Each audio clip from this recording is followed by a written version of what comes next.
I do not see any point in learning to comprehend a language that you can't speak. I completely disagree with this. Hold on. Are you saying that there's no merit in them having their main goal as just understanding the Quran? Assalamu alaikum wa rahmatullahi wa barakatuhu, and a very warm welcome back to the Arabic in 60 Steps podcast. Today, we have another voice on the podcast, which is something that you guys haven't been able to enjoy in a little while. So it gives me great pleasure to introduce you to my dear brother, Habib Ali. Habib, if we can start. Oh, firstly, let's start with Assalamu alaikum. Wa alaikum salam. How you doing, my brother? Yeah, I'm doing well. Alhamdulillah. So I want to start by taking you back to what I imagine is your best memory of being in the dorms of Dinwiddie and first time meeting me, which I imagine must have been up there with the best experiences. And so I want to know a bit about kind of what your background was before you started studying Arabic at uni, and then what your dreams were, I suppose. So can you speak a little bit to that, just to give the audience an idea of who you are and what your background is? Yeah, sure. So I grew up in the Midlands, and in a town close to Birmingham, called Burton. I was home educated. So I guess growing up, being home educated at the time when I was home educated, pre kind of internet being a huge phenomenon, it was always kind of quite a reflective experience, because I was always around people talking about different approaches to education. So you're learning as a kid, but also learning how you're learning at the same time. I then went on to attend school when I got to 14. And I did the normal things, the GCSEs, the A-levels. I took a gap year. I did a bit of traveling in Spain, and I spent that year memorizing Quran as well. So I sort of the seeds of, growing up as a Muslim, Arabic's always on the agenda, but during this year I was spending a lot of time around the Arabic language without really understanding it to a high level. So I guess the seeds of wanting to understand the language started then. I was 16 years old, and I came back. I did A-levels, studied Spanish at A-level. Again, reinforced this idea that I wanted to do languages, and then that takes me to when I arrived at SOAS. It's a really common trait that I've noticed in lots of students, that they find some kind of love for the Arabic language and Muslim history generally in Spain. Like, I know, like at the moment I'm running an intensive version of the 60 Steps program, and maybe half of the students have reported like a kind of inspiration to learn Arabic from Spain, which I found so interesting. Like I kind of experienced something similar. Like I remember, because I did A-level Spanish as well, and we had a trip to Granada in our second year, and I remember being there and thinking, why has this all been kept a secret from me? Like, why is this whole Muslim and Arabic language civilization existed for 800 years, like a 1 hour, 1.5 hour flight from me, 2 hour flight from me? Why has this all been a secret? Like, did you find, like, obviously you have like at least a half Muslim background, but both your parents Muslim, right? But only your dad's from like a Muslim majority country, is that right? Yeah. So like, but not an Arabic background, right? Like your dad's Pakistani, right? Because I'm half English, half Pakistani, and that kind of makes me look a little bit like I could be Arab. Sure. But I have to remind people there was no sort of native speaking of Arabic in my household growing up. Got it. Me coming into Arabic was learning something new. Yeah, sure. So what I was going to say is, like, a lot of people who sort of grow up in the West, they find like a part of themselves in that, like, find like in seeing that like Arabic has been spoken in this part of Europe for like 800 years or whatever, they kind of find a belonging in it somehow, even if you don't have a Spanish background or whatever, like I don't, and if you don't have an Arabic speaking background, just because I don't know, that you kind of had this entire like Arabic language speaking civilization, more or less, relatively speaking, on your doorstep. Like when we grow up in our education system and stuff, or I don't know if it was different with you being home educated. I don't know if your family kind of taught you a lot about Muslim history and stuff like that, but for most of us who kind of go to mainstream school, that's like most of us kind of grew up thinking that Islam and the Arabs generally are like as far away as like China, like we kind of grew up with pretty much that impression. So it's interesting to find out a lot of people kind of discover a love for Arabic in Spain. Yeah, I mean, I visited Spain quite early on, a number of times, and it was again Andalusia, and I think the reason why it holds such a major appeal for people, this area of the world, is during its peak in a sort of Muslim civilization period. It was a literal mixing of Islamic culture, Western culture, and Jewish culture as well. And so a lot of the sort of the gems from that period, whether it's Arabic literature, Arabic history, or even styles of dress, or the Alhambra as a achievement of architecture, even the styles of music from that area of the world are hugely inspired by this kind of complete mixing of cultures. So if there was ever a kind of a playground where our ideas have already been discussed from both sides, I think this was the place in the world. That's really interesting. You know, one of the students who's on my intensive program at the moment, he's a professor of Spanish literature in America. And so he's kind of turning his attention towards Arabic after reading a book called Cuando Fuimos Árabes, like when we were Arabs. Like quite often it's like in the discourse that the Arabs came and then they sort of left, but it's more a mix than that, as you're saying. It's like the title of this book is making the argument that it's not that the Arabs popped up for hundreds of years and then left. It's that we were them for a time and they were us for a time, if you know what I mean, which I think is really interesting. So what was your exposure to the Arabic language there? Like when I was in Granada, I remember sort of having an idea in my head that Arabic would be kind of more prevalent among speakers there. But I remember going to the khutbah and stuff there, and it was still delivered in Spanish and stuff. And there were Arabs when I was there, but maybe I don't know. Maybe I was only there for like a week as well, whereas you're talking about a much longer time. I spent a year in Mallorca, which is part of the Balearic Islands. It's generally known as a party island nowadays, but has a completely other, different side to it.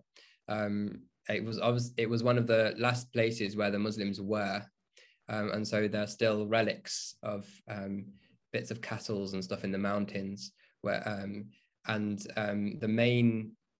one of the main famous tourist attractions in Mallorca is a cathedral known as Liceo, which was converted from the mosque previously during the Muslim times.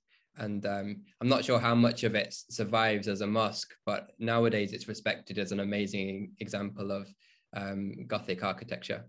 So there's this is huge. Now going to sort of more modern day look at it, it also has a big community of Moroccans on the island and also a Senegalese community. And so when I was in Mallorca, I spent a lot of time with the Moroccan community and the Senegalese community. And I studied with a Moroccan teacher. And so it was Arabic all the time, really. In fact, my teacher didn't speak Spanish very strongly. He didn't speak English at all either. And so I communicated with him generally through like gestures, but he speak to me in Arabic, but I didn't pick much up, I suppose. That's really interesting. I remember one of kind of the most memorable things about yourself, like when myself and some of my friends who are like, for the people listening who don't know about the context of that, I was in my final year of my Arabic degree when Habib came to London to study Arabic in his first year. So like I'd kind of been there and made friends and stuff like that. And I remember when we kind of met you and you said that you'd done like a gap year in Mallorca and you'd like been to madrasa there. We had the idea that people don't go to Mallorca to go to madrasa. So we thought that was like a euphemism for something else, maybe getting up to all sorts of that you're abroad. But no, there is actually a legitimate Muslim history and Muslim presence there, probably up in the mountains or whatever, but there actually is a legitimate community of people there actually at madrasa and memorizing the Quran, which is pretty beautiful, really. Yeah, I mean, also like it's a tourist island for a very specific time in the year, and then when the tourists all leave, it's a very kind of, if anyone's ever sort of lived or been on an island, it's very sparse, there's not many people. People go for one reason that generally speaking, and then they go. And then the rest of the year, it's this amazing community of people who essentially live quite simple lives, really, because the only major industry there is the tourist industry. And outside of that, there's a bit of farming. It can be quite quiet and serene, and it's a great place to be, to study Quran, because there isn't that distraction. You literally can't go anywhere without getting on a boat. So it's a fantastic place to be for a while. But yeah, I mean, I think that led me really to this idea of wanting to get to grips with the Arabic language, where I had to go to SOAS. Why was it so important to do that? Obviously, like, especially in the West, like, you can pretty much do degrees in anything, really. So why was it so important to commit to a degree in learning the Arabic language? I was young, and I was brainwashed like everyone else who does A-levels into that idea that's just the next thing you do. You sort of, I don't have a completely negative opinion of it. It's the way things turned out for me. But I thought, well, if I'm going to do a degree in anything, I might as well do it in something that I actually like will benefit me outside of the piece of paper. And so for me, it was like killing two birds with one stone, in the sense. It was like, this is a big life ambition I have. And also all my friends and everything I've been leading up to seemed to be going to university. If I look back, was that the best decision to have taken? That's kind of a longer discussion, but like, that's the decision I took. And then obviously I was in this world of academic Arabic, which is an interesting one to be part of. Yeah, it is. That's an interesting kind of generation that you and I are part of, where, but similarly to yourself, like, all my friends were going to university. Like, I actually heard people say things like, I'm going to do a degree in something, business or whatever, and we'd say, why? And they'd say, well, I've got to go to uni for something. Like it was just a given that you were going to go to university. If you got good enough grades in your A-levels or whatever, well, of course you're going to go to university. And like, I also kind of had the influence of like my dad's generation of people. My dad didn't go to university, but people kind of around him and stuff who kind of were of the generation where if you had a degree in something, you were just so hireable. Like, the kind of people who were influencing me were people who had degrees in all sorts. Like, they got 2.2s in something and they got a good job, and that was the situation for a lot of them. And I say, let's face it, to be honest with you, both of us have probably gained a lot from having a degree still, but more based on the strange kind of prestige that comes from it.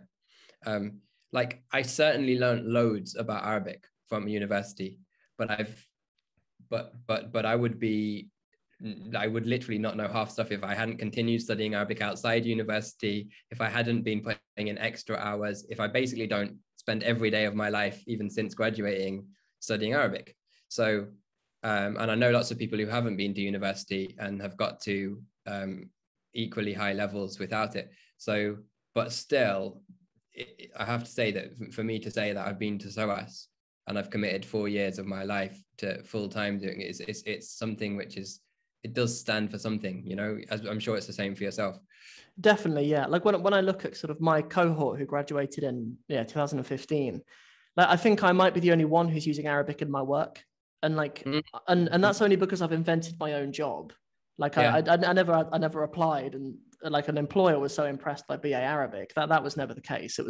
I just invented my own job, and I have experienced. I remember specifically in my second year being in the prayer room at SOAS, and brother In'am, shout out to brother In'am. He might have been the year above you, maybe, but he'd been studying in Egypt for 2 years, and I'd been studying at SOAS for 2 years, and his Arabic was just head and shoulders above mine. Like, he spoke in Arabic and stuff. Like, he was chatting in Arabic to like some visitors who'd come to the uni and everything. And his Arabic was just head and shoulders above mine. But there were obviously other things. Like, obviously I could explain the complexities of Arabic grammar much better than he could, perhaps. And perhaps I had knowledge of certain texts and stuff that we had the opportunity to study from, the kinds of lecturers that you have at that university. Like, I'm not saying that it's not worth doing the first 2 years of a degree, because you could just go and do that. But that is kind of a humbling experience sometimes. And I think if you want to do the kind of work that you and I do, you can get into it by studying from just that just the wealth of resources that are out there for the Arabic language. There's just so much for it. So I don't know, those are some things I perhaps would say for people who are considering studying. And perhaps I even think it's a little bit different from me, because I managed to get into university the last year. The fees were lower as well. So it makes it a bit more, it makes the whole commitment a bit more palatable for me looking back at it. Because it was just, it wasn't as expensive experience as what it is now. But I definitely do think that just for like my students, it does carry some weight that their teacher has a BA in Arabic. Like, and I see it in your content as well, that you just give your students the reassurance that they're being taught by graduates in BA Arabic, and it does count for something. You know, I'm not saying it doesn't count for anything. You know, it definitely does count. Yeah, I mean, there's always nuance when you look at. That's why I said it's a discussion, because when I actually reflect upon my experience at university, there's so much that I learned there, which I can't really think of anywhere else I could have had the opportunity. So many people I met, and little questions which I got answered, which I realize that I know now, but but some people who haven't been in that environment wouldn't have come across. Right. Really like a close understanding of like what the mu'allaqat are, having studied pre-Islamic poetry, which and sort of a self-awareness of where at an elite level Arabic learning how it is developed in the West. Because really, and this is a real big problem I have with the university system, and I think it's something that that you really understand now, and we were just touched on a bit. As our generation, we went to university, and even now it's seen as a common thing to do, not necessarily something only for highly very rich people or extremely academic excellent people. Like, a lot of people go, if you're relatively good with academia, you can, and you try really hard, you could probably get into a university to study a topic. But you see, when the curriculum was being written at places like SOAS, that it was really an elite endeavor for elite people. And so it's there to teach people, a very specific type of Arabic. And as you said, most people who go to that degree, that's not the reason they're going. They're not learning Arabic so that they can translate UN documents or know about the intricacies of Abbasid poetry through the lens of gender studies or something like that. They're not doing that. Just they want a practical skill. And the universities the demands that the students are coming to university, but the university hasn't developed to offer that practical skill. And that's why I feel like people like us are kind of picking up the pieces. And the universities are hugely funded, and compared to operations like the research we do, and yet they don't seem to be responding to changes in technology. They're not making the use of that. They don't seem to be prepared to experiment with different approaches to pedagogy. It's and that's definitely what we're doing at Ihsan Arabic at the moment. Our process is all about self-reflection on our jobs as Arabic teachers, and looking and trying out new things and seeing what works. And I was actually just talking recently, I was in a panel discussing with Arabic with Nicole, and I was talking about when I was like when I got into, I'm very interested in design, as the idea of designing syllabus, human-centered designing things for people. And I'm interested in the intersection between Arabic language education and design. And when I'm talking about design, I mean design having a really close understanding about who the user is, in our case, who the student is, and what their life is actually like, not what we wish it would be like. And I feel like what I see often in Arabic education is Arabic mixed with motivational speaking, right? Okay. And don't get me wrong, like I really love motivational speaking myself. Yeah, I'm a big fan of it. I'll listen to an Arnold Schwarzenegger talk and get pumped up to study all the time. And as a student, for the right type of student, that's a really good approach to take. Like, put all the onus on yourself. Hard work, grit. You know, if you're not making progress, blame yourself. But as a teacher, that's a really bad approach, because when things go wrong, I need to be blaming my syllabus. I need to be blaming myself. And the way students are, that's kind of none of my business, because I can't control that, right?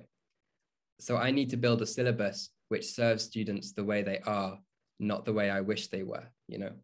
And so I feel like the way we create syllabuses has to take into account that certain times people get ill, or certain times people have lots of kids that they need to look after, and their mind is going to go. We don't expect everyone to be in an institution with nothing else to do all day but study Arabic. So building that in and working out how to build that in, and I feel like, sorry, I'm going on for a long time. No, go ahead, please.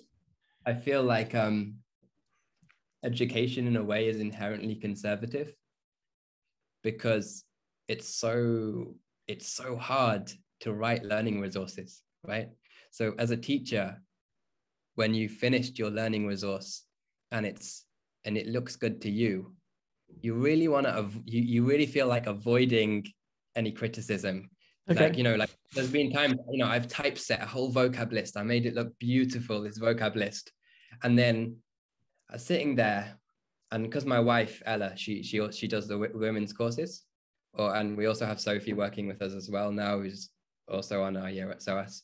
And they'll say something like, you know what, like, I think we could deal with putting that word a little bit later, because it would work really well if that word comes in, and then we can introduce this topic later. And I'm like, oh my goodness, like this is gonna be like, it's gonna be another, you know. So there's this pull for teachers, because I know it's gonna be hours of work, and so there's this pull for teachers to want to say, no, I do it right. The way that I teach is the best method for you to learn Arabic. So what we ended up doing is changing the design to make it easier for us to make changes. Okay. To make less obstacles to us, so to encourage us as teachers to change and to make it easier, less labor intensive, because we feel like, how can, it's too much to say that we've solved it, you know, like we haven't solved it yet. When we say Ihsan Arabic, we mean we're aiming for Ihsan Arabic, not we are Ihsan Arabic, you know, like that's where we want to be. Yeah. But of course it's always a work in progress, you know. So this kind of process that you're opening up about firstly, like an emotional one, which I absolutely resonate with. Like I've probably, I don't know how many resources I've put out there in terms of like videos and stuff, but like I've got better at it. But criticism, and even sometimes it's not actually criticism, sometimes it's just a point, or sometimes it's just a bit of advice or something. That stuff can just hurt because you just put time in it, and it's in front of a lot of people. And when you're on platforms like this, like you feel a need to maintain a certain level of like reputation for yourself as well. And I think, but perhaps I'm not alone in that. I've even been in situations where I've hesitated to look for teachers for myself, or hesitated to even use Arabic and stuff sometimes, but for the fear that people will say, like, anta mudarris, like you're a teacher and you're making mistakes, or like you're a teacher and there are these things that people advise you on and stuff, which is just a madness. Like it's so backwards, isn't it? Like that's such a backwards way of looking at your position. But like this process that we're talking about, do you think that our lecturers at university scrutinize themselves in such a manner? No is the answer. No is the answer. I don't think they did. I don't. No. Yeah, I'm very careful always to make absolutes, but I feel like there can be an ambiguity here. I just don't think it's happening. No, because essentially I've been through it, and I don't know what's happening now. Like it could have changed in the last 5 years or so, but when I was there, and from what I've heard from other people, I feel like the community of Arabic teachers online on Instagram has had this amazing thing where we've been able to communicate and be inspired by each other's work, that we've made leaps and bounds in the last even 3 years, we've managed to, you know, like even the one of the things that the Ihsan Arabic syllabus blends really is the approach we did at SOAS, which I would call an Orientalist approach. So what I mean by that is that the grammar is explained in the English language with English grammatical terminology. Yeah. And we can go into the you know, pros and cons of that, of course. But then when we went to Palestine, and we both were lucky enough to go to Nablus and study at Najah, we learned it with the Arab tradition. And then since then, I've been getting more and more into ideas of comprehensible input, immersion into the language, being less perfectionist and more open to guessing and less bothered about a complete perfect understanding of the grammar. And all of these different strands, which I've taken from different places, are being balanced in our syllabus. I think there is I think generally in the field of learning standard Arabic, right? I think there's such a attention to kind of precision and stuff. Like there's such a focus on getting case endings right and things like that, that a message that I'm pushing quite a lot in my content these days is making your experience learning the Arabic language more play than performance. Like a lot of the time when people actually create sentences, it's like a performance. It's like every single haraka has just got to be in a perfect place. And if there's a word order, if there's something wrong, then like this individual's understanding is batil, and you know, and you shouldn't take knowledge from him. But that's just not how language works. And I argue in one of my videos as well, even that we're actually holding students of the language to a higher standard than what we hold native speakers to, because many native speakers make these mistakes. And in fact, I even argue in the English language, like if someone's to listen to this podcast back, like I probably make tons of grammar mistakes in my spoken English, because it's just what spoken language is like. It, you know, you just use the things that work and stuff. And I don't know. I think it actually creates sometimes an unhealthy environment. Like I know I experienced the SOAS, quite an unhealthy environment of like competition, even between people, because it's so easy to spot a mistake in somebody when they're just trying to speak or whatever. And I don't know, maybe some cohorts are different, but I thought in my experience at SOAS, like SOAS, for people who are in the languages niche, like they really know SOAS. Like anybody who's into languages knows SOAS. So people who aren't, I mentioned SOAS, they don't really know quite what an achievement SOAS is for lots of us. And like in the room of students who are studying BA Arabic or Arabic and whatever, that is like, that's a room of some of the most, a room of people who are all of the best at languages from the school they come from. So they're all used to being the best at languages where they're from. And that's an identity that people get quite quickly, and quite a strong one. Like if you're like a languages person, it's quite rare to be a languages person because languages are hard, and you know, and to be honest, they're not very fun when you learn like French or German at school or whatever. So we've got this whole room of people from all over the place who are all proud of being the languages person in an environment that fosters like quickly recognizing small mistakes. And I don't know, I think that's pretty unhealthy, and that's not something that I want to encourage the generation of my students of the Arabic language in any way. Yeah, and I'd say this may be somewhat controversial for me to say, but within the field of Arabic education, but I feel quite convinced by it, is that people have put forward this view that there's some way to hack Arabic language learning, and that essentially if your desire is to understand the Quran, then you need to focus on comprehension above all else, and you don't need to worry too much about speaking the language, producing the language. And besides, you know what, Fusha, it's not that really useful to produce about everyday matters anyway, because most Arabs, they kind of speak, they use words like for anything, you know, like a everyday, like a cooker or something, they would actually use the Amiya or dialect word anyway. So what we're doing learning these words in Fusha, I completely disagree with this entirely, and I do not see any point in learning to comprehend a language that you can't speak, especially when it's as important as a language which has come down in the Quran. And I feel like maybe there was a time about it where it was a start just to be able to comprehend the Quran.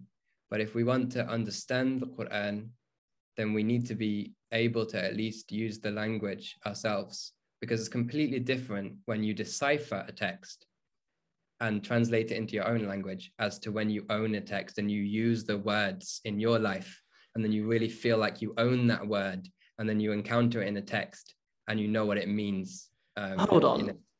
Are you saying that there's not, let's say an individual wants to learn the Arabic language, yes, primarily to understand the Quran, right? And let's say like they're a person who has no intention to ever visit an Arabic speaking country, for example. They're not from an Arabic speaking background.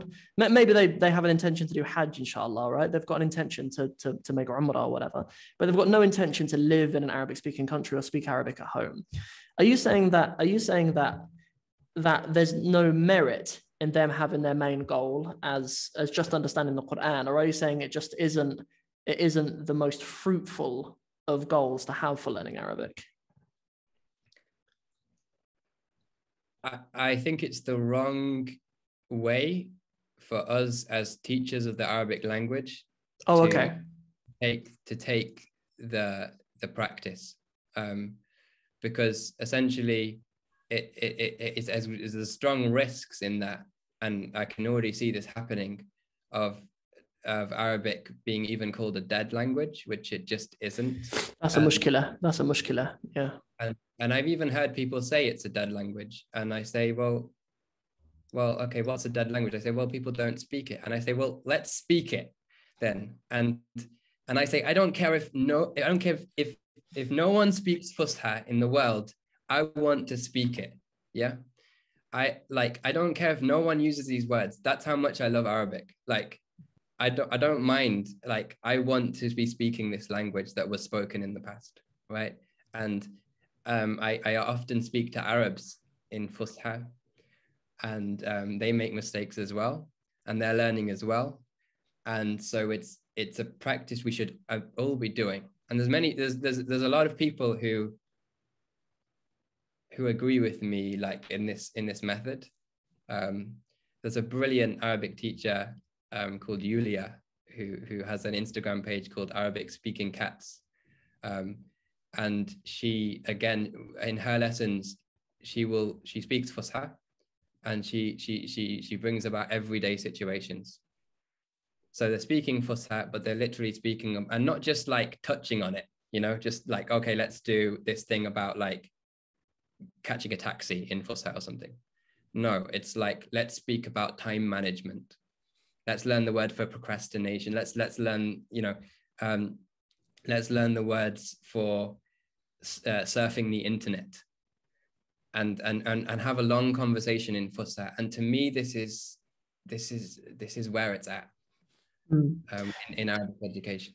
I know not everyone's doing. I don't expect, and I'm not saying that there isn't merits in other people in the other ways of doing this. And it's obviously a huge thing to ask us Arabic teachers to offer, because we're in the very early days of this even happening. But I feel like it's a goal that we could, work together to achieve and to facilitate. You know what I mean? I certainly think in the teaching of other languages, the tradition and the culture of teaching a language as a complete skill which you speak and you live is much more alive in other languages than it is in Arabic a lot of the time. And I actually spoke to Mohammed Hijab about this when I was last at the IERA offices, because he wanted to start like an Arabic program, and he was talking to me about it, and he was saying like why don't more people teach Arabic the way that like people teach English? Do you know what I mean? Like people who do like the CELTA program and stuff, they teach English as a foreign language. And I was saying, well, what about people who really don't have any intention to speak Arabic? And he was saying, well, even in that case, because he actually used the word that I really like. He said the language is so entangled. Like what things that you say, you write, and things that you write, you say, and it's in some senses a disservice to the Arabic language to not see it in the way that you're saying. Like it makes a lot of sense when you say it from the teacher's perspective. This is what we should this is what we should look to present for our students. But as I've kind of, I don't know, I'm a little bit, not entirely, but I'm a little bit in the business head of it in some places, because I don't know, like sometimes an Arabic teacher like myself who doesn't have like a company, it's really just like me doing everything. Like I'm Arabic teacher, but I'm also like a strategist for how we pay the bills and all that sort of stuff as well. And I find it's a real challenge for Arabic teachers to try to change the way that students look at it. And I'm not saying you shouldn't, and you shouldn't educate on like on the fruits of learning Arabic in a more complete way like this, but often it works best from the market standpoint to have students come to you and say, I want this, and we say, okay. You know, like that's often the case, but not optimal. I'm not saying it's optimal, but it's an explanation for why there are solutions out there that have simply fed the market. People have said, I want to understand the Quran, and the Arabic teachers said, well, I'll help you understand the Quran then. Yeah, but what I'm saying is two things. I've got 2 points to respond to that. I'd say, firstly, the reason why I'm so passionate about this, and you know, is because to me it's a matter of tasting the language. Mm-hmm. Like, there's a complete difference to if I was to explain to you what it's like to fall in love versus falling in love, right? And I think there's a big risk if learning the language ignores speaking, that people know about the language, but they don't actually know the language. There's nothing spontaneous about the way they speech. So how could there be anything spontaneous about how they understand the Quran? You know, that if they know how, they know about it. Like, it's like you could explain, when you fall in love, you get butterflies in your stomach. This is what happens. And I'm like, okay, now I've got okay, fall in love, butterflies in stomachs. Let me imagine butterflies in my stomach, right? Whereas when you fall in love, it just happens. There's something subconscious.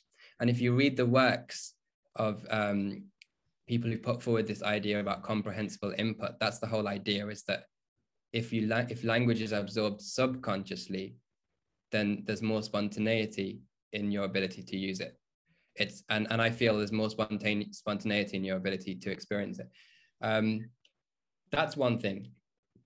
The second point that I was going to make, which is to address what you're saying about the people coming to you and wanting.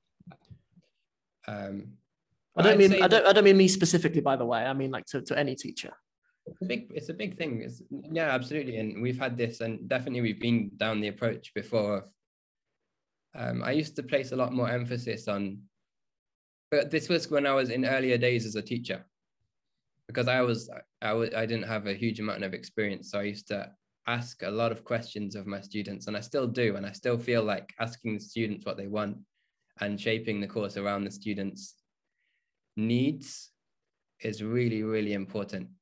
But also, eventually speaking, there's a difference between understanding the needs and then just responding to what people say. Like, sometimes people will say, they like, it's like if I went to a doctor and I had an illness, and I say I have a broken foot now, don't I? So I can tell I say I recently fractured my foot. So if I said to the doctor, I've got a fractured foot, and the way that I want to heal it is I want to walk on it, and he'd say, okay, thanks for telling me what the problem is. First, let me make sure that that's the problem by doing an X-ray. And secondly, from my expertise, if you want to get from A to B, you don't walk on it for a period of time. Like, you have to have a rest period for at least the first week. And you know, I feel like we don't feel like we have the expertise in the Arabic language because it's such a ripe area for research. But and so I'm perfectly willing to say these are things that I truly believe, after my experience of having taught hundreds and hundreds of small groups of students. And I feel like that's a major part of what I do, is actually teaching the students and responding to what they say. And then like being like, oh, I should have done that. Like one of the things with this comprehensible input, I feel like grammar explanations should not be a recipe, but should be a confirmation of things that students have already inferred. Because oftentimes, if I say to students, الولد ذكي, and then I say, okay, first, before anything, this is a ism. It's a noun. It fits into a category of words which are people, places, and things. And it's also definite. It's got al at the beginning of it. And if you have al, you should only have one dhamma. And that's considered to be the mubtada of the sentence. And the second part is the khabar. Hang on, what was that word? Mubtada or khabar? Mubtada or khabar? And they're like, whoa, whoa. And then eventually when the student is really crying out with a headache, I say, look, guys, it's pretty simple. It just means the boy is clever. Yeah. Okay, I'm not saying that the grammar explanation is not relevant, but what I'm saying is if I take a picture of a really clever boy, yeah, and I say, al-waladu dhakiyyun, and they're like, okay, al-waladu dhakiyyun means the boy is clever. They've inferred it by the situation. Like maybe I do a boy with a certificate or something. He's just achieved something in education. And then I confirm everything with the grammar explanation afterwards. So they already understand the obvious thing. And then I say, oh yeah, this is how we made this. This is how it was done. And in fact, if you look at the way books like Al-Ajrumiyya, the way I'rab was developed, it was not prescriptive, it was descriptive. Mm-hmm. It was a way to describe what was already there, hence why there is so much irregularity in grammar. It wasn't a way to, no one sat down. People have invented languages in the past, but no one wants to speak them. Like, there were efforts to make like perfect robotic languages. Esperanto is one, isn't it? Esperanto had the vision of being like the European language, but nobody. I mean, the people do, but it's not like it's not really caught on in the way that they envisaged. No. Yeah, I don't know. I mean, I'm interested to hear your thoughts. These are just thoughts which I'm having, and I sure. feel. Well, I don't know. When you say that, an example of when I experienced that is in the Arabic in 60 Steps program, when students come across the lesson on broken plurals, because the thing about a kind of a step-by-step linear program like what I deliver is that the actual usage of Arabic really doesn't care about what you did in step 1 and step 2. Like any sentence will have grammar from step 10 and step 4 and step whatever, right? But something I experienced with broken plurals is by the time we get to broken plurals, students have seen lots of them already, right?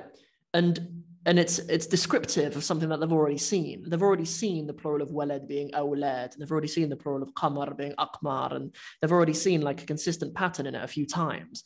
And then when they actually learn the rules of how it all falls into place, I kind of go ahead. Can I jump in that? So I just wanted to clarify something. So in your course, you may put a text in which it has broken plurals before you've explained what it is. So in our vocab lists, I always include the plurals of everything. They know it's a plural when they see it, because for all of our vocab lists, we include plurals. Even for words that are like you're not going to see a plural for, we include it because lots of students just enjoy having a complete knowledge of it. And even like I've seen lots of my students, they get joy out of like telling their friends that they know the plural of shems. Like when are you ever saying shumus? Like, I don't know if I've ever seen shumus in a text in my life, right? But people like things like that. But it also just kind of gives them opportunity to confirm regular broken plural patterns. And I was just issuing the point that we experience students in, when we come to broken plurals, that they've already seen lots of them, and it's descriptive, and you see it's a very satisfying lesson for students. It's one I really enjoy teaching because it kind of clicks in their head as to why they've seen all these plurals that kind of have the same beat to them, but none of the same letters necessarily. Like however they kind of compute that. Like maybe they don't know that the Arabic term is a wazn, and maybe they don't know that there are common patterns for broken plurals and stuff. Maybe they don't know that yet, but it's a satisfying lesson. It's one of my favorite to teach, actually, in the way that we deliver the program. But the whole program isn't like that. There are steps earlier on in the program that are kind of prescriptive, I would say. But obviously, there's varying degrees of how well that can be taught. It can be taught very badly and very well. I think the same thing in the way that I teach the lessons. I mean, the course will, you know, have elements of change in it as different cohorts take it. But, you know, a lot of it early on when we were doing it, we were kind of inspired by the SOAS approach because that's where we studied. So it was prescriptive. But one of the things we did quite early on was move towards Arabic terminology a bit quicker than SOAS, because we felt, well, if as long as someone knows what a noun is, they might as well start calling it an ism quite early on, because I feel like the Arabic terminology fits like it's the right shoe size for Arabic, whereas the English terminology is slightly out sometimes. So you have to say a clause of attendant circumstance as opposed to hal is a bit, you know, it's like, why don't we just use hal, you know? Yeah, I've seen some pretty funky labeling in like trying to use English grammatical terms for I've seen some pretty funky stuff. I'm sure I remember seeing a tafdeel or a superlative, like for example, like asgharu, like the smallest, the smaller, right? I'm sure I remember seeing that be called like a quasi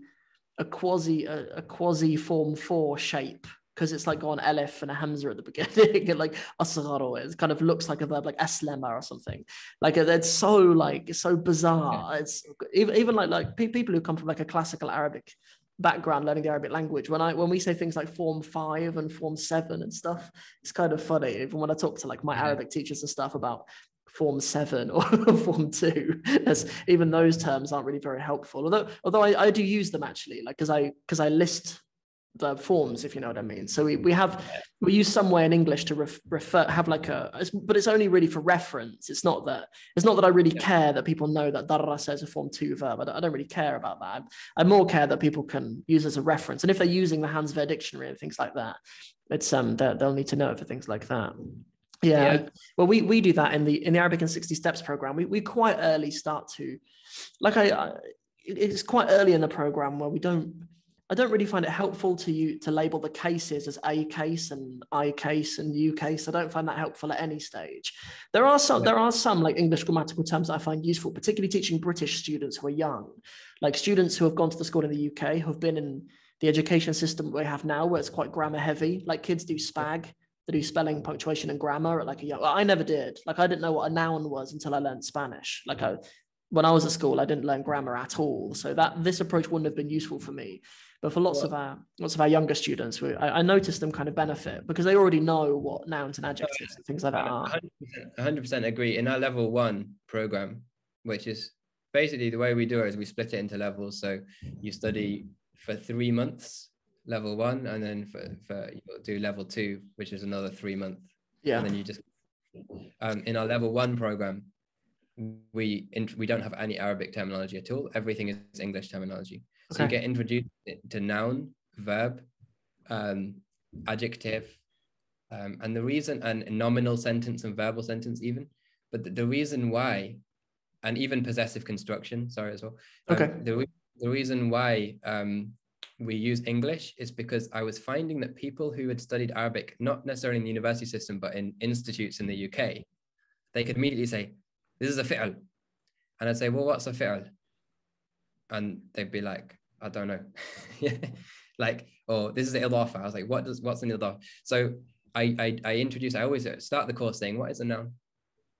And we get talking about so that when it's translated to ism in the second, they actually know what an ism is after that.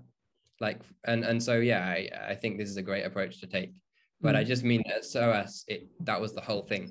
Oh, yeah. Whereas we only did a little bit in the 4th year where it went into i'rab, but we go quite early into looking at mawsuf sifa, for example. I think there are maybe some important distinctions to make between like what their audience and, well, I mean students is like at university. Obviously they're dealing with people who are in theory highly motivated, not necessarily Muslims. Assumption is they're complete beginners in the Arabic language and they're full-time committed. Whereas like I know for my students, it's a very different audience that we're serving, or community that we're serving, because they're usually people who they've got all sorts of stuff going on.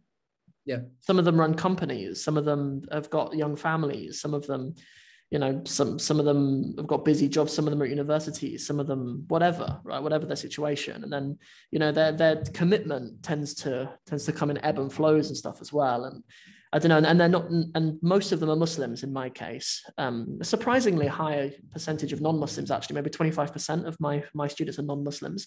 I don't know if they resonate with the white fellow or something. I really have no idea, but but we have some, in fact, some of our best students are actually non-Muslims. Some of our graduates, I'd say 25% of our intake are non-Muslims, but of our graduates, maybe 40% of our graduates are non-Muslims, which is kind of interesting, really. But I don't know, I think like in the actual delivery of our programs, it's things like you were saying earlier, like really being sensitive to what are their lives actually like. You know, and then obviously tying that into what we're saying. So to bring it back to the point I was making is in terms of the language that we use to deliver our programs as well, obviously needs to be sensitive to that too. Because if we're dealing with people who, you know, Muslims who have been to madrasa since they were 5, like it's the reason the Arabic in 60 Steps program doesn't need to begin with Alif Ba Ta. We just don't need to do the script, to be honest. Like, but SOAS does, you know. Yeah, that's the thing, and also like. We've recently we really focus on a particular type of student now. When I was starting, I used to teach many different types, but the way it works now is people come to us who know the alphabet already, and then they'll study from that point, from not knowing any Arabic language, but they can read the sounds, and then they'll go to the point where they can read texts, and then we offer text lessons. Like I do a class on a particular Arabic text, and again it's all in 3 months, sort of sections. But again, like I feel like the sounds and the alphabet, that's something which is probably best if they learn that from a specialist as well. And I think it's really important for us to know exactly what we're good at doing. Yeah, absolutely. I think my kind of community is or certainly students who join the program, like the community generally who listen to the podcast and who watch the YouTube channel and stuff. It's open to absolutely anybody. Like if anybody who has any kind of desire to learn Arabic in any capacity, if they find some you know, something beneficial from my YouTube channel, ahlan wa sahlan, like, you know, whatever. Yeah. But like on the program, like what I try to really specialize in is like standard Arabic for English speaking adult Muslims in the West. That's really kind of that's kind of the avenue that it's ended up going down. Have you experienced that the same with Ihsan? Yeah, I feel like we have we're kind of lucky in the way that we have obviously my wife teaches certain lessons and Sophie teaches certain lessons, and so we generally segregate it so that the brothers take the courses with me and the sisters take the course with either Sophie or Ella. And I do teach children, but generally speaking, that's a sort of bespoke arrangement. And through Ihsan Arabic, we generally take adults or you know, younger people who've got the ability to sort of direct their own studies. And yeah, and Muslims generally, obviously a lot of Muslims, we get non-Muslims as well certain times, which is but always interesting people. Yeah, absolutely. People, I mean, the amount of amazing connections that we've made with people around the world. We say we've taught students in every continent, but we're still waiting for that student from Antarctica. Yeah. But yeah, so people coming from Brazil. I didn't realize there was a large Muslim community of converts in Brazil. I didn't know, but then you get people getting in contact, and in India and even in New Zealand. And so it's such, but people who want to study Arabic, I find us some of the best company, which has really kept me doing this, because they're motivated, they're curious, they're open-minded. It's a blessing to be able to be around. And that's what, through the Instagram as well, we try and put a lot of effort into the Instagram. And one of the things I love, you posted this recently on yours, is what from right at the outset, I said to my wife, we are never going to chicken out of a case ending. we are not doing this. Yeah. So there's been times where we've had posts ready to post, but we can't pin down one thing because it's a really weird example. For example, like maybe it's a ta marbuta, and it's just there's no example of it anywhere on the web in anything, and we've had to wait until we've double checked it with the teacher, just to make sure. And sometimes it is very frustrating. It's probably why a lot of people just avoid the issue, you know. Yeah, they just chicken out of it. Yeah, so for the people who don't have context on that, so yeah, I was flying with Qatar Airways recently, and you've always got like little bags for the kids with toys in or whatever, and I had like a pillow, and I was looking at it, and yeah, and it just had some Arabic on it. Go to my Instagram to see what it is exactly, but yeah, and it just didn't have the case endings on.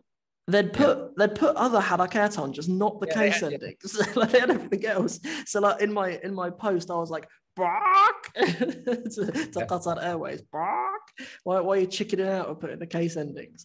But yeah, that's really interesting. Yeah, so there's that. But I mean, what we're trying to do at the moment, which hopefully is because we're posting more regularly. Obviously, there's a bit of collaboration going on, and is we're trying to do it in bi-monthly sections. So we'll meditate for 2 weeks on one topic. Our recent topic was like centers of learning in the Arabic speaking world. So we might do posts about cities, posts about grammar from cities like Diptotes, and then it will lead towards a newsletter on Friday, which is like discussing that topic in a bit more depth. So like it's kind of like Ihsan Arabic, yeah, there's an area for people who aren't doing the courses just for free to come along, a little bit like what you offer with your YouTube and everything like that, but it's something a bit more kind of like a kind of journal, which is nice because it allows us also to, it's not just random content creation, but it's more of a sort of thought out, and I don't see why that would harm anything with the algorithm or anything. Yeah, sure. So this has brought us to quite a nice place actually, because something I really wanted to kind of pick your brains about is what your obviously, like, when did you graduate from SOAS? 2018. 2018. Okay, right. So you've been out in the big bad world for like 4 years now, and like, so you've been out of SOAS for as long as you were in it, right? Like, and I look at your content that you put out on Instagram. Go ahead. What was that? I'm getting old. You just yeah, you old man. You old man, Habib.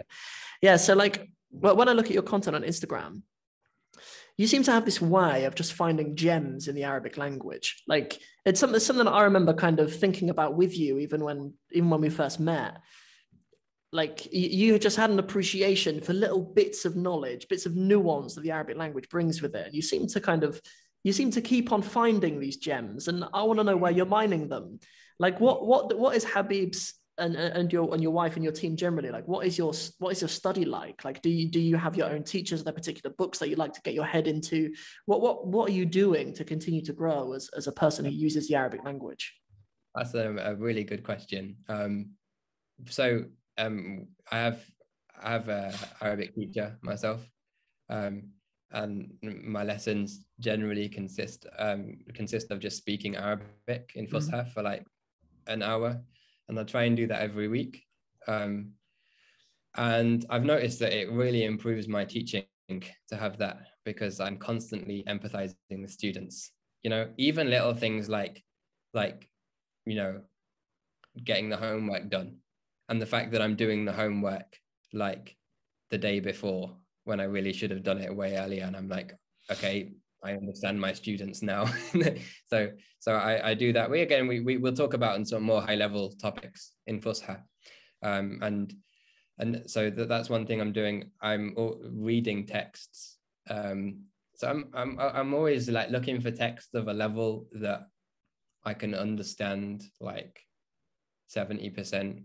And then there's 30% that is, and so I'll be looking around for novels and things like that, and trying to keep and so me and Ella and Sophie, we actually have our own study group, which is for teachers. So we meet like, and generally aim to meet another hour a week, where we will look at texts, because that's something which we need less input from a native speaker. And then the gems just come from everywhere. I mean, like, there are things that we just knew already from university, Yeah. made notes of. And then there are things that come from speaking and reading, and also searching on the web to confirm things. Again, sometimes you come across them in like we might be reading an Arabic text and we come across something. Listening to talk, I know sometimes you're listening to a talk and the speaker says something about the Arabic language, and it's like, okay, that's a brilliant example to sort of, again, what we're trying to do is just show people how cool Arabic is all the time. Yeah. And absolutely. So like that. I mean, one of the interesting ones, which I don't think we've done a post about recently, was nimr. I was speaking, and I was attending another Arabic class, which was like an advanced like, I think that I'm more enthusiastic about taking Arabic classes than my students are, maybe. I was attending another Arabic class, and I said nimr, and I was like, oh, okay, so a tiger, it means a tiger. And the teacher was like, no, it doesn't mean a tiger. And it was the first time I was like, yeah, kind of, like, sure, it means a tiger. And he's like, no, like, nimr means leopard. And so I was like, okay, like, and Google search nimr and got loads of pictures of tigers. And I was just like really confused by this for a while, and went to speak to my Syrian friends and said, what's a nimr? And he was like, it's a tiger. And then like I Wikipedia, and it was like nimr. Common mistake is to call a tiger a nimr, but nimr actually means leopard, and the real word for tiger is bibr in Arabic. Wow. And that's a gem right there, you know. But that's like how it came about from my own studies of like being like, wow, this is because again, like, most Arabs would think of a tiger if you said nimr to them. Yeah. But from the standardized language, nimr means leopard, and even if you go to the dictionary, like, it says leopard. Subhanallah. So there's a gem. Yeah. Maybe becomes an Instagram post at some point, inshallah. And again, another one was the one about oranges, and just like being curious and thinking, why does Portugal sound so much like Portugal? I saw that post actually. Yeah, and then suddenly you do a bit of digging. Another one recently was, we were planning on going to Fez, and I was like, well, where does Fez come from, that word? And then I did some research and found that one of the theories is it comes from fetz, the word for axe. Yeah. So that story. And then another one of the theories is that it used to be in an ancient world called Seth, and then that was reversed to create Fez. So there's different theories, but I always just feel curious about things, like a little bit nerdy in a way, and then that sort of digs out, and there's just gems everywhere in Arabic. It's there crazy. is. No, that's kind of what the Arabic in 60 Steps podcast was in the beginning. It was really just me sort of having a nerd out and drawing parallels from different places. Like, even, I don't know, even like I do some story walkthroughs on my YouTube channel. I do like at the moment we're doing a walkthrough of the Arabic version of Little Red Riding Hood, which is Layla wa Dhib. Translating the expression Little Red Riding Hood. Like the text tries to do it a few times with like Dhat al-Rida al-Ahmar, like the owner of the red robe. It kind of tries to kind of Arabize it in that way, but in that, like, I really enjoy just kind of reading through it, and I'll just notice that a particular word is like used in a particular ayah in a certain way, and just, I don't know, just like when you learn the Arabic language and you look for these gems, they're more than the sum of their parts, because you see parallels and lines between them. Like I honestly didn't know that, by the way, about it being a leopard. I thought a fahad was a leopard, or maybe cheetah. Well, there's a fahad sayad. It's like a hunting fahad, which I thought was a cheetah. But I didn't know if because in Somali, it's the same word for a leopard and a tiger, because they don't have tigers in Somalia. So I don't know. There probably are biologists who actually do know the word for tiger. Like I'm sure like there are Somali biologists who do know, but like among the general people, like if you say shabelle, most people think you mean a leopard or a tiger. You could be describing either of them. And I didn't know if there was a case in Arabic, but the Arab world does have leopards and has had for a very long time. So, but not tigers. So maybe I thought maybe that was the reason, but it's not. It really is just the case that we've all caught on with using nimr to mean a tiger, and lo and behold, it's not. It was amazing though, because there was sort of an old, like my friend's dad, Syrian, and has a great knowledge of the Arabic language. And I was at the dinner table at his house, and I said, "What does nimr mean?" Okay. And like everyone said at the table, they were like tiger. And then he sort of stopped and he goes, "Maybe not." Like that. And he was thinking like he knew something about this, and then he said, okay. yes. So there was a kind of what was the actual word for tiger? Bibber. Bibber. Okay, interesting. Yeah. Interesting. Bibber. Yeah. But yeah, I mean, just going off that, I remember you speaking about the early days of the Arabic in 60 Steps program, you bringing out these gems, and then also you bringing out these gems in your early YouTube videos.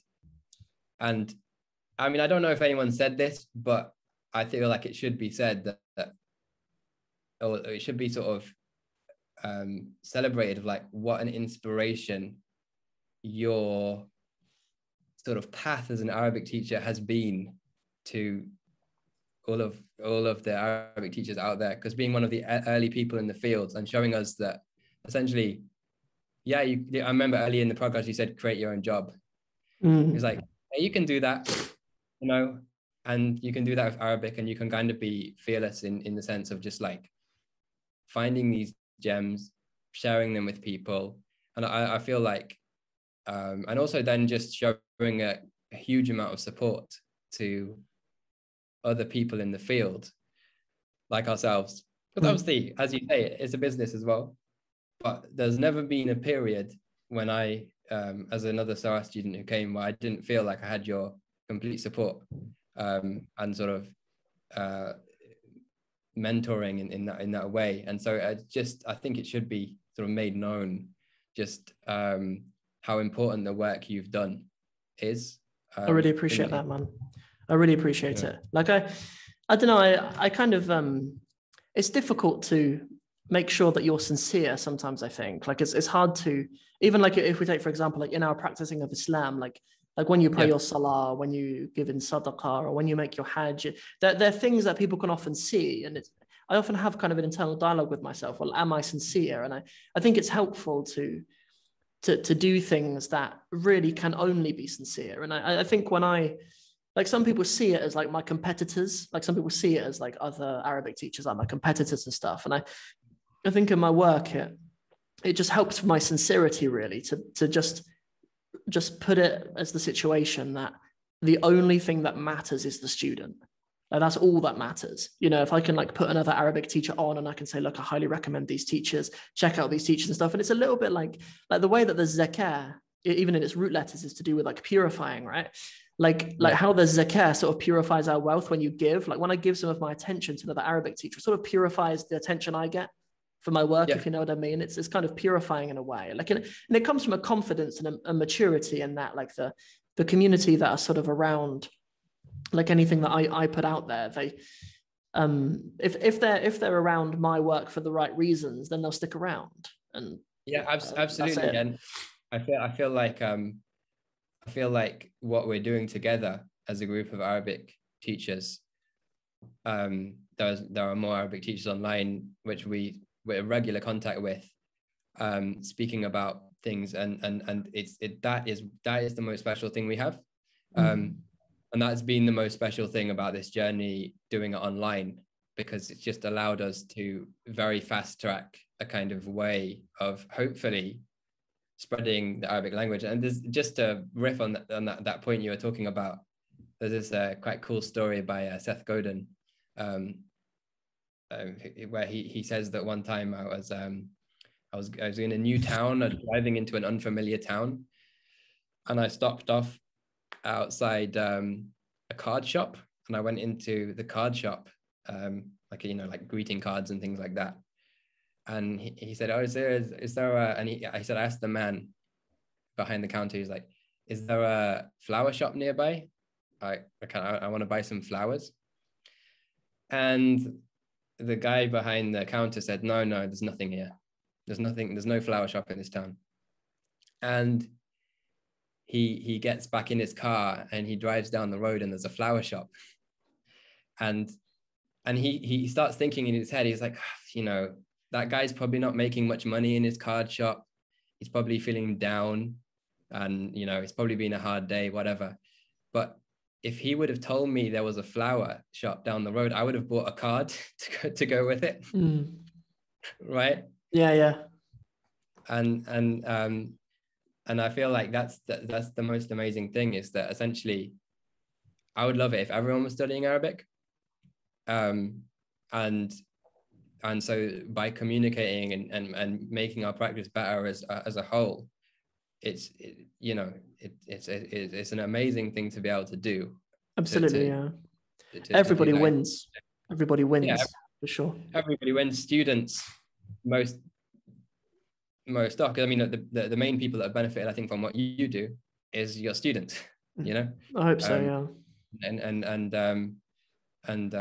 But yeah, no, it's an inspiration to see that you've done it again in the early days, and you're continuing to do it and continuing to benefit people immensely. Myself being a testament to that, you know. There's one last thing that I think, one last point that I would make about, because obviously I saw you kind of start Ihsan fairly soon after graduating from SOAS, and I started creating content sort of fairly soon after finishing SOAS as well.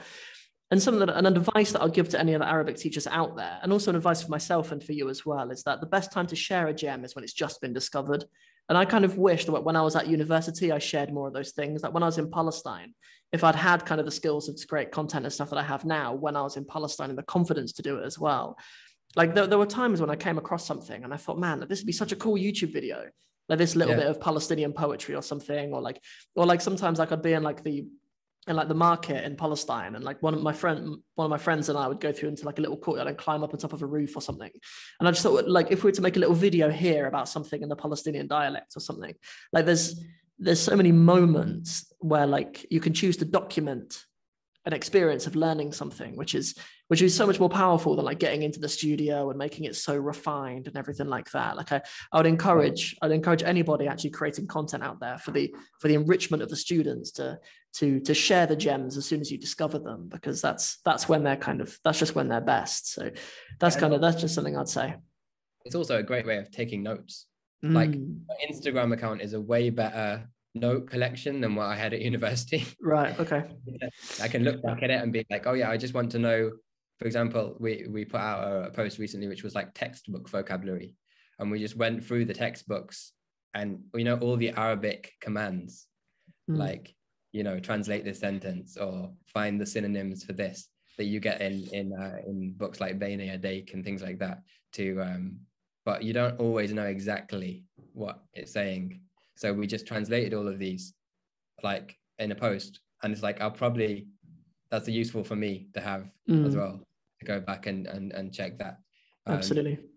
But yeah, I mean, we've always just like trying to create things that are of value. I think that the major step which is ahead of us as Arabic teachers, people like me and you, which has not maybe been touched upon much, but in the future, is to make connections with native speakers who are teaching the language, because we both have important things to offer. Like I feel like I can teach things in a way that many native speakers would struggle with, but I feel like a missing piece of the puzzle is working with native speakers of the language as well.